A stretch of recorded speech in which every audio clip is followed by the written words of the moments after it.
Tudo começou naquela quinta-feira, 11 de dezembro de 1952. Na cidade de Bergen, na Noruega, eu estava orando a Deus pela manhã em casa de um irmão na fé. Fiquei muito comovido. Veio-me uma revelação tão nítida como se eu a tivesse lido de um livro ou de um jornal. Naquela época eu não tinha em meus pensamentos algo especial que me chamasse a atenção sobre arrebatamento. Naquele momento senti que deveria escrever o que estava presenciando, mas quase não a considerei como revelação de Deus. Pensava tratar-se de um fruto de minha própria imaginação. Procurei esquecer escapando aqueles pensamentos, mas faltou-me tranquilidade. E para resolver o dilema, orei a Deus. Senhor, não posso me lembrar de tudo, mas se for de tua vontade, revela-me novamente e eu publicarei esse acontecimento.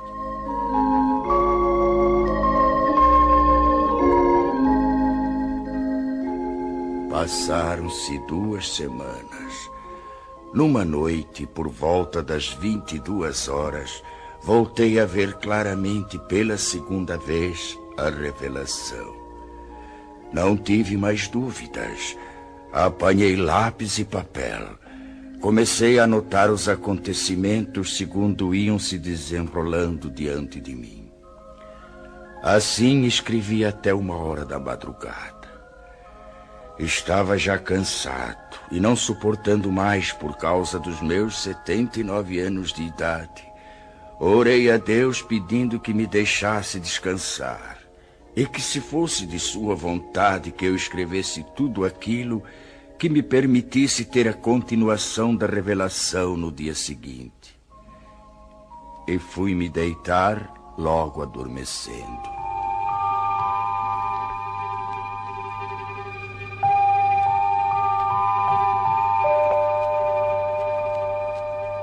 Por uma noite, depois de uma semana, como nas vezes anteriores, veio a mim o restante da revelação, começando exatamente onde havia sido interrompida.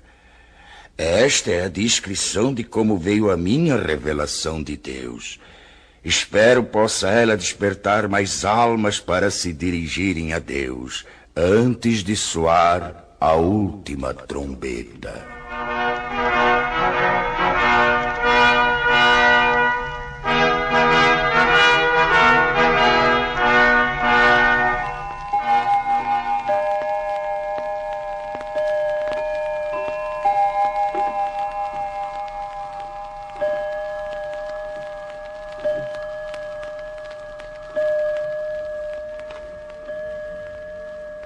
Nove horas da manhã. A esposa de André, sozinha em sua casa, escuta um programa radiofônico especial para crianças. Ela aprecia tais programas, pois sempre falam sobre a palavra de Deus.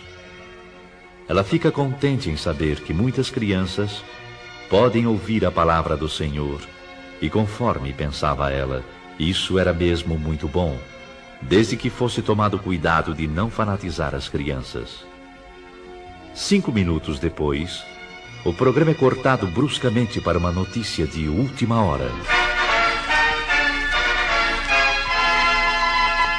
Interrompemos as nossas transmissões para informar que recebemos de Oslo, nossa capital, notícias urgentes de que a cidade se encontra em pânico. E atenção para mais este informe. Oslo, urgente. Informa-se da central de polícia que algo misterioso aconteceu. Não se pode calcular o número de pessoas, tanto menores como de adultos, que desapareceram de repente sem deixar o mínimo vestígio para as autoridades. A nossa polícia não está podendo explicar o porquê desse acontecimento, nem sobre os desaparecidos.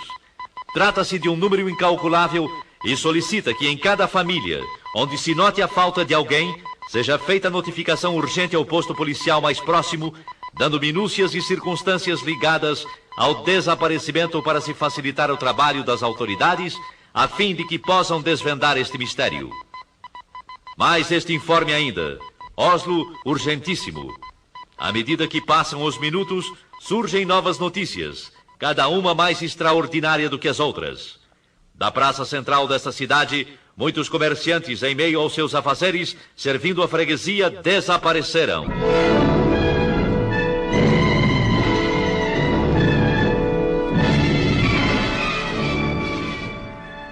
O noticiário contava que um freguês de uma casa de floricultura relatou aos policiais que... Quando eu estava pagando a despesa das minhas compras, o negociante que estava trocando dinheiro sumiu. Sumiu sim, senhores. Sumiu e não se sabe para onde. Eu notei apenas que ouvi umas palavras semelhantes a... Glória a Jesus! Glória a Jesus! Glória a Jesus! Então eu não vi mais o negociante. Eu cheguei a esfregar os olhos. Aquilo era inacreditável. Tudo então parecia só uma leve neblina.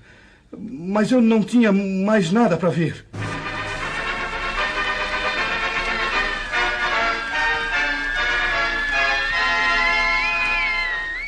Oslo, capital, urgente. Notícias de última hora informam que uma senhora gritava desesperadamente em plena via pública, jogando fora travesseiros e cobertores de um carrinho de criança, procurando inutilmente dentro do carro seu filhinho de apenas 8 meses de idade.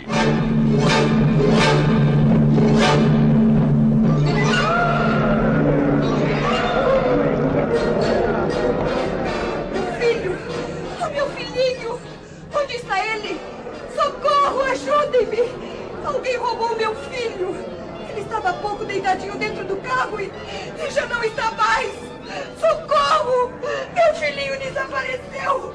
Onde está a polícia? A polícia, entretanto, estava lá. Para quê? Que poderia fazer? Não é este o primeiro caso, senhoras e senhores ouvintes. De todos os lados surgem pessoas clamando pela ação policial, solicitando auxílio nas buscas de gente desaparecida. São pessoas que chegam chorando e gemendo. Um negociante, há poucos instantes, abandonou sua loja e, correndo rua abaixo a plenos pulmões, alarmava. Socorro! Socorro! Eu não sei como, mas 2 empregados de minha loja acabam de desaparecer!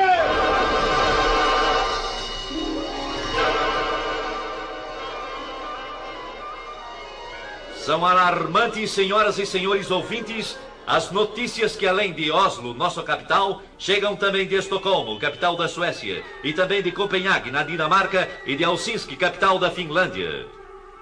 Que será o fim disso?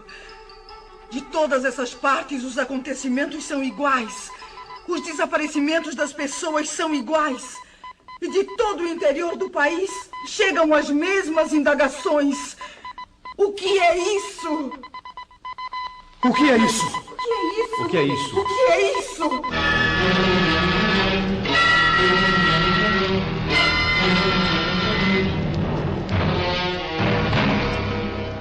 A esposa do Sr. André, impressionada com tais acontecimentos, pergunta-se, temerosa e aflita: Pode ser isto que está acontecendo? Oh, Senhor Deus, ajuda-me a compreender.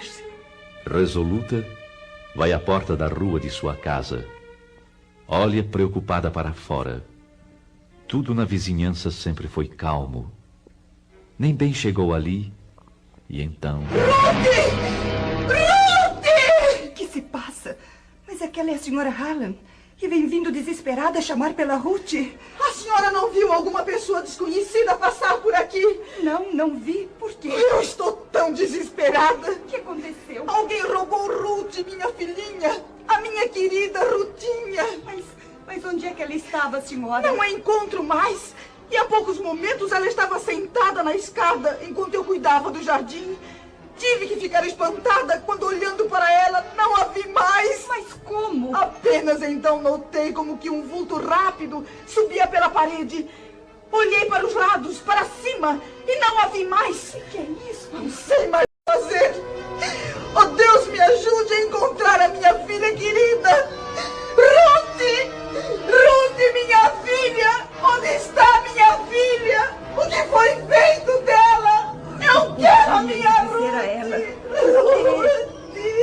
Pobre senhora Hallam, como está sofrendo. Estou perplexa com este acontecido.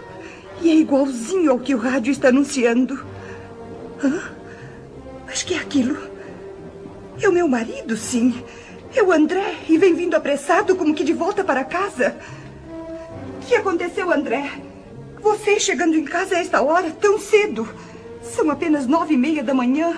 Oh, minha querida esposa, eu nem sei como lhe explicar. O que foi que houve? Algo muito estranho está acontecendo. Muito estranho. É, lá na oficina a confusão é geral. Por quê? Ninguém entende mais nada. De um momento para o outro, alguns colegas desapareceram. O quê? Como se tivesse combinado, entende? Desapareceram sem nenhum aviso. As máquinas estão paradas. Que é isto, meu Deus? Como é que pode, André? Nós pensamos primeiramente em tratar-se de algum desastre. E então começamos a procurar pelos colegas. E nada? Não encontramos nem vestígios deles. Absolutamente nada, André. Absolutamente. E enquanto estávamos a nos entreolhar uns para os outros, ficamos espantados. Hein? Com o que, André? Um dos colegas nossos começou a gritar e a chorar. Era justamente aquele companheiro que sempre dizia ser crente em Jesus e ia constantemente à igreja. O que é que ele dizia? Falava desta maneira. Agora sim. Agora foi. Já não há mais jeito. Ah, como é triste. O que farei agora? Foi Jesus. Sim, foi ele que veio buscar o seu povo e eu fui exilado. Que farei?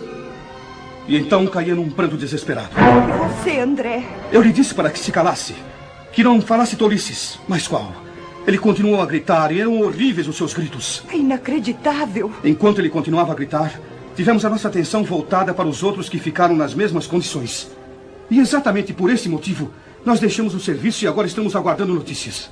O rádio continua a informar sobre esses desaparecimentos inexplicáveis. Desde as 9 horas da manhã, André, que são notícias e mais notícias sobre pessoas que em desespero telefonam para a polícia.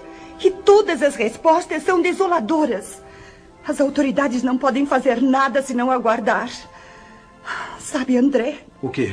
Chegam também pelo rádio notícias de alto mar, dizendo sobre passageiros e tripulantes que desapareceram misteriosamente.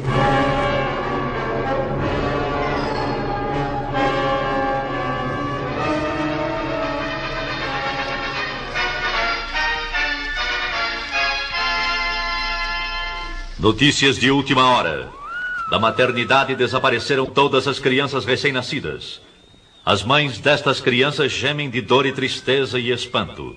Médicos, enfermeiras, assistentes estão perplexos, inclusive pelo motivo de estarem faltando também alguns de seus colegas.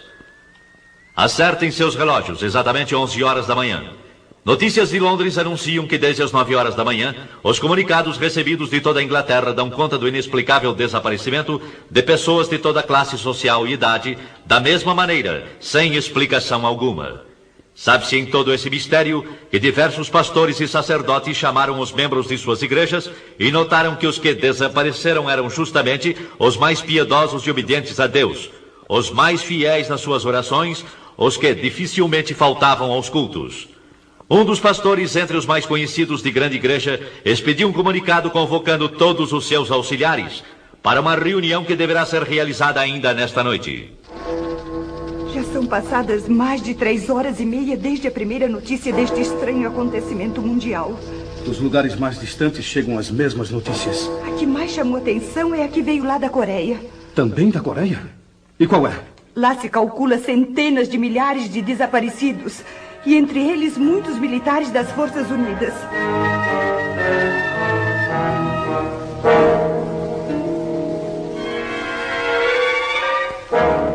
É totalmente impossível descrever o que se tem passado nas últimas horas.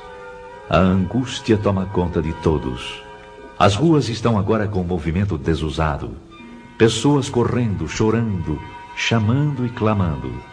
As mães aflitas à procura de seus filhos. E no meio destes clamores também há os que zombam e amaldiçoam a Deus e aos próprios homens. Um senhor correndo com os punhos levantados gritava: Cuidado, gente! Cuidado! Ele vem nos pegar um por um! Com certeza perdeu o juízo! Uma senhora de idade, parada, com as mãos postas, olhando para o alto, clamava: Oh, não, não! Nós não estávamos prontos para subir com ele. E ele veio e eu não subi. Agora terei de ficar. Daqui para frente ninguém mais será levado. Ó Senhor Jesus, ó Jesus, ajudai-nos.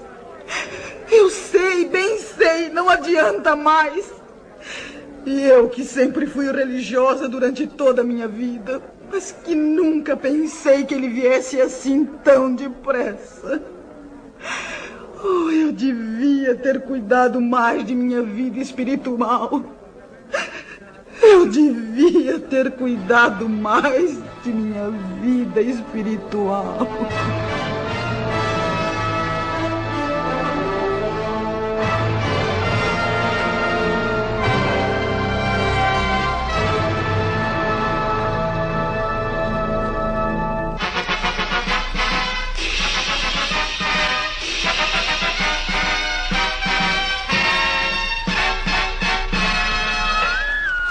Com informações recém-chegadas, informamos as senhoras e senhores ouvintes que das estradas de ferro chegam-nos notícias de que não houve propriamente nenhum desastre, mas são muitas as composições paradas, algumas até sem os seus respectivos condutores. Todas as buscas feitas têm resultado em vão. Há também passageiros que desapareceram. É o mesmo nas estradas de rodagem. Alguns jornais da tarde não entraram em circulação. Perturbação e nervosismo têm dificultado os trabalhos das autoridades, que se esforçam para a complementação de um relatório exato do número de desaparecidos. Cientistas reunidos e meteorologistas trabalham sem repouso, procurando elucidar o mistério, segundo os seus conhecimentos e experiências. Voltaremos a qualquer instante com a edição extraordinária que se fizer necessária.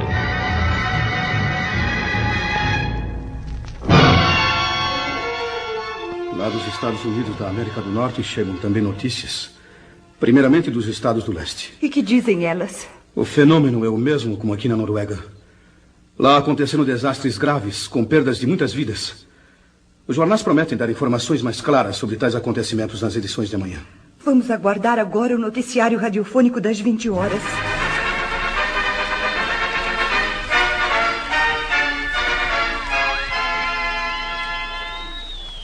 Nossa emissão pode informar agora que a catástrofe se manifestou exatamente na mesma hora em todo o mundo.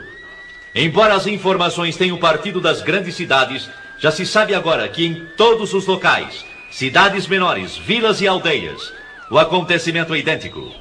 Assim como tem se dado na parte norte da Terra, dá-se também na parte sul. O que toma conta da população é o medo. Ninguém nesta noite procura cama para dormir, tal é a apreensão do povo.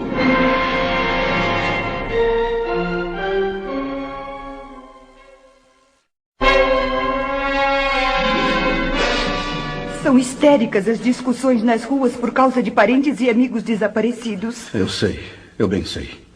Entre a confusão, suscita-se no meio do povo que tais acontecimentos devem ter qualquer relação com os crentes ou com os evangélicos.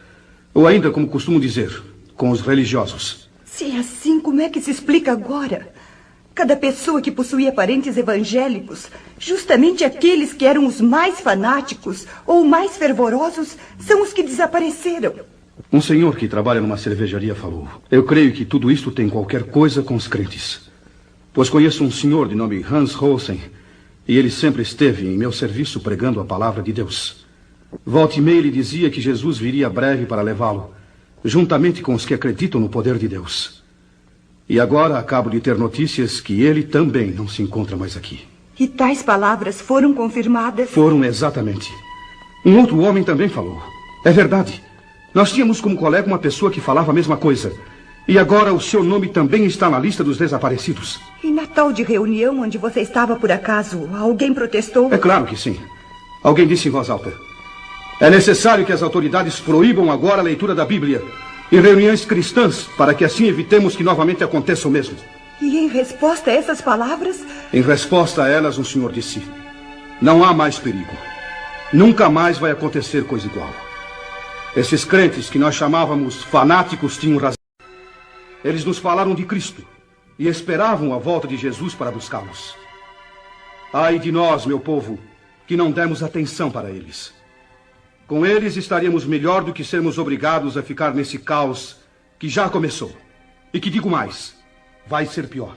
Palavras essas que me causam profunda comoção, acredite. Um outro cidadão protestou com veemência, dizendo: você está acreditando naquelas bobagens? Por que então não fez companhia a eles quando eles sumiram? E o senhor? Que respondeu? Calmo e seguro respondeu: sim, se eu tivesse obedecido aos ensinamentos que eles davam a respeito de Jesus, eu não estaria agora aqui. Mas é tarde. Agora é tarde. Acabando de dizer isso, retirou-se pesaroso enquanto um sujeito do grupo gritava: você e todos que pensaram assim só merecem uma coisa: a forca! Fora com essa bobagem de cristianismo!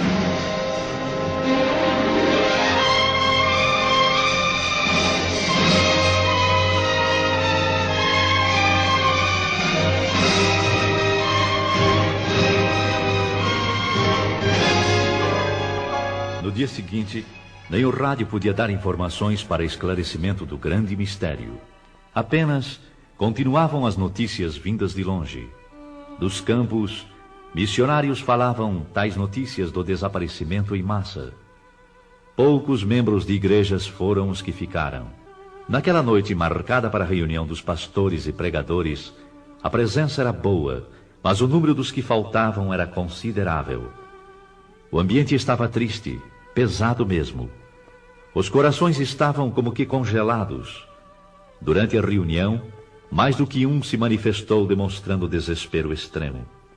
Todos estavam de acordo a respeito do que havia acontecido. Sim, era a grande verdade. Santos tinham sido arrebatados da terra.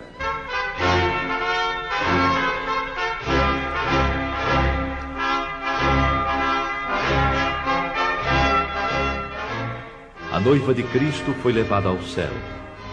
Entre alguns crentes, houve a confissão de que, apesar das preparações teológicas e estudos da palavra de Deus, nunca chegaram a compreender que aquilo seria uma realidade. A verdade é que estavam completamente estranhos ao novo nascimento e longe da adoção de filhos. Um dos mais novos falou: eu nunca aprendi assim. Os professores nunca nos falaram que ia ser como se deu estes dias. Houve nesse momento certas tendências para discussão. Porém, os ânimos estavam abalados demais para que saísse algo aproveitável. E um jornalista presente escreveu: a conclusão dos crentes que ficaram é a seguinte: o que se passou nestes dias, sem dúvida, foi o que está predito na Bíblia Sagrada, ou como está escrito sobre a assunção da noiva, ou que Jesus levou os seus. Isto é tudo que podemos informar no momento. Este comunicado, porém, não foi publicado. As autoridades acharam que tudo aquilo era produto da mente nervosa dos evangélicos e seus ministros. Foi ainda qualificado de fantasia, sem ter nada de realidade. Depois de um acontecimento de envergadura, qualquer pronunciamento de esclarecimento só poderia ser dado pelo governo. E se for provado que tem relação com a religião cristã, o primeiro passo deve ser o do fechamento das igrejas e outros lugares de pregações evangélicas, até que o caso seja devidamente esclarecido. Mas já não se trata de caso nacional, e sim de internacional. No campo religioso e nas igrejas, o ambiente geral é de tristeza. Mas no domingo todas as igrejas e templos estavam repletas. Em certas igrejas não havia pastor.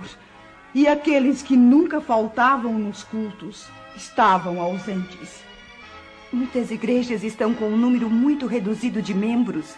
E em lugar dos crentes estavam aqueles que anteriormente haviam desprezado as mensagens. Eu vi que o povo estava ansioso para conhecer a palavra.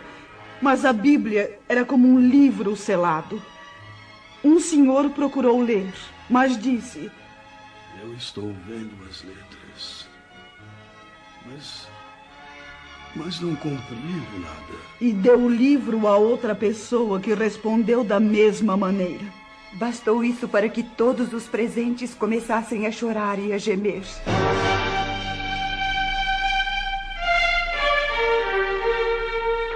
Mas a população em geral culpava os religiosos por tão grande calamidade.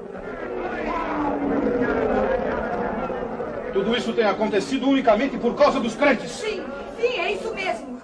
Esta praga tem vindo sobre nós unicamente por causa deles. Vamos até a igreja e vejamos o que podem eles nos explicar. E a explicação dos que ficaram foi simples, triste e com poucas palavras. O tempo da graça terminou.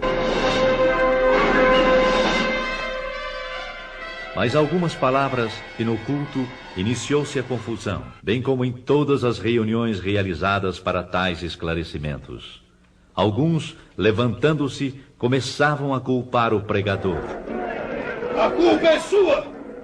Muitos não subiram porque você nunca esclareceu como deveria fazer, anunciando que a vinda de Jesus estava perto. Nunca esclareceu que devíamos ter um coração purificado e cheio do Espírito Santo. E que sempre deveríamos estar retos diante de Deus e também dos homens. Agora eu sei o que foi que me impediu de ir de encontro a Jesus. Foram justamente as mínimas coisas que eu julgava sem importância e que não me impediriam de ir ao céu. E eis que aqui estou. Tem misericórdia de mim. Ajuda-me! Ajuda-me! Calem a boca. Eu fiz o meu dever. Fiz o meu dever e fiz mais ainda.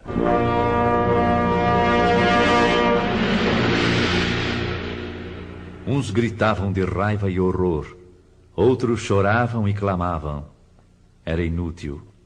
A porta estava fechada para sempre. Não adiantava bater e dizer que tinham comido na presença do Senhor, que oravam, que eram obedientes. Não havia mais oportunidade.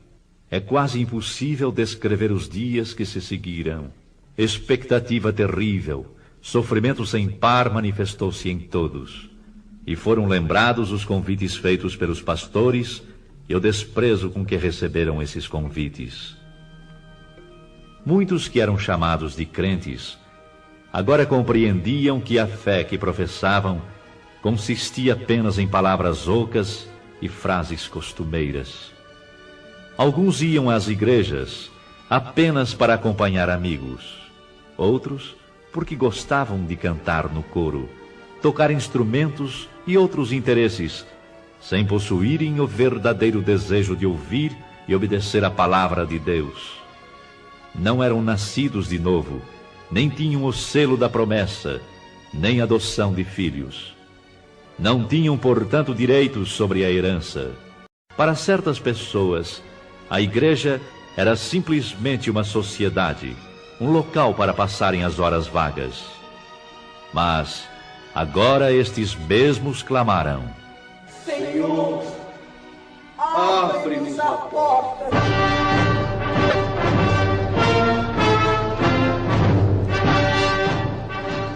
Para espanto e preocupação maior, surgem os rumores de que a Terceira Guerra Mundial está prestes a ser iniciada. As relações entre Oriente e Ocidente foram cortadas. Dos regimes que pertencem ao bloco comunista, anuncia-se que foram proibidas toda e qualquer reunião evangélica. Estavam, pois, já reconhecendo que a perturbação existente e a desordem geral, os culpados eram os crentes.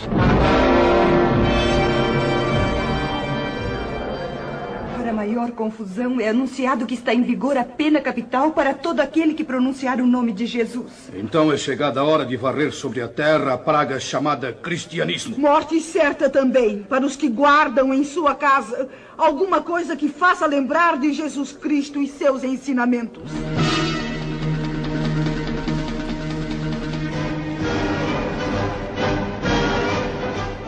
Nos países democráticos, demorou um pouco para que seguissem o exemplo comunista. A maioria descrente, tanto da população como nas camadas governamentais, exigiram aquelas medidas, procurando assim garantir o povo da perturbação nesse sentido. Foi, pois, aprovado em todos os cantos da terra a mesma lei, ou seja, morte para os chamados crentes. Bastará pronunciar o nome de Jesus para sofrer a pena capital.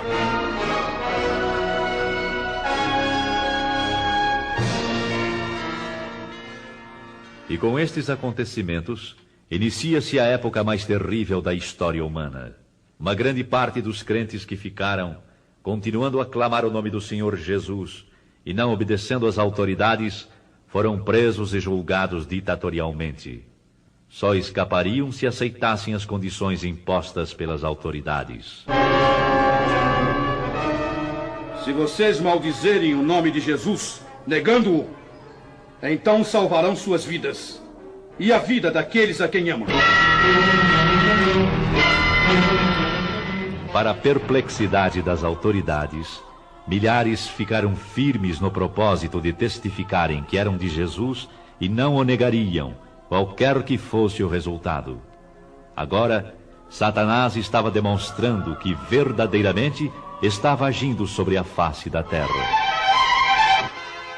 Ai dos que habitam sobre a terra.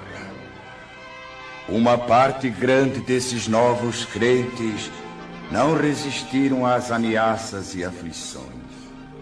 Negaram a fé. Negaram o Cristo. O mundo inteiro está no maligno. Todo o mundo jaz no maligno.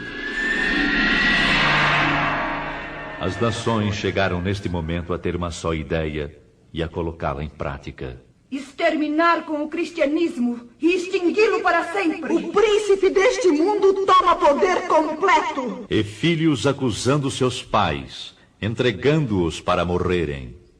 E assim a Escritura, segundo São Lucas 21:16, se cumpriu quando diz: E até pelos pais, irmãos, parentes e amigos sereis entregues e matarão alguns de vós, e por todos sereis aborrecidos por amor do meu nome. Faltam palavras para as demais cenas horrendas que se desenrolaram, mas no livro do Apocalipse, Deus revelou os ais e as pragas que hão de vir. E o clamor destes infelizes continuava, segundo São Mateus 24:22. Senhor, Senhor, venha abreviar estes dias.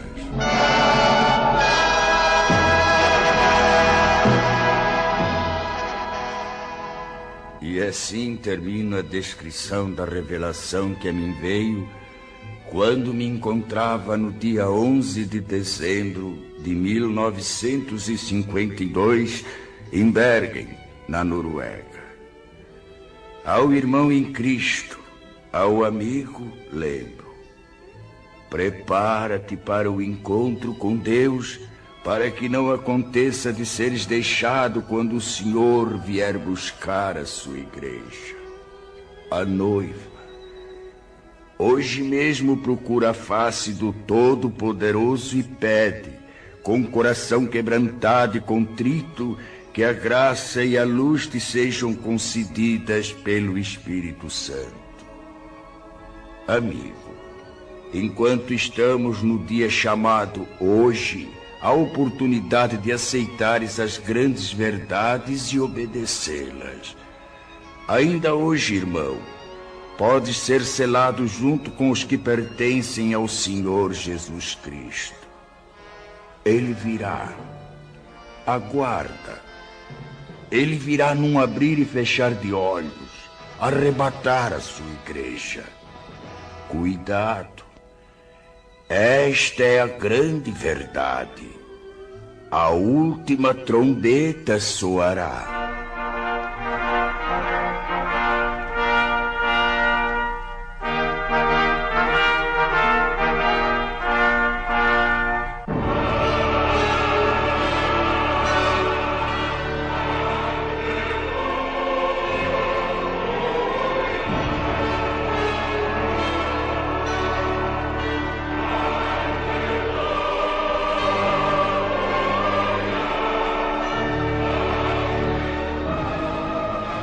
Esta foi a revelação recebida por um servo de Deus, Olaf Rode, sobre o arrebatamento da Igreja de Cristo.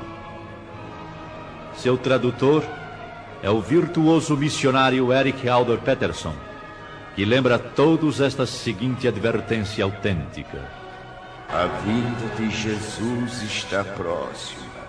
E como vai ser quando ele vier e os dias que se seguem? Podemos relembrar nestas poucas cenas que ouvimos, com todas as ocorrências, que milhares sejam despertados e se preparem para o grande dia da última trombeta. É o que eu desejo de coração.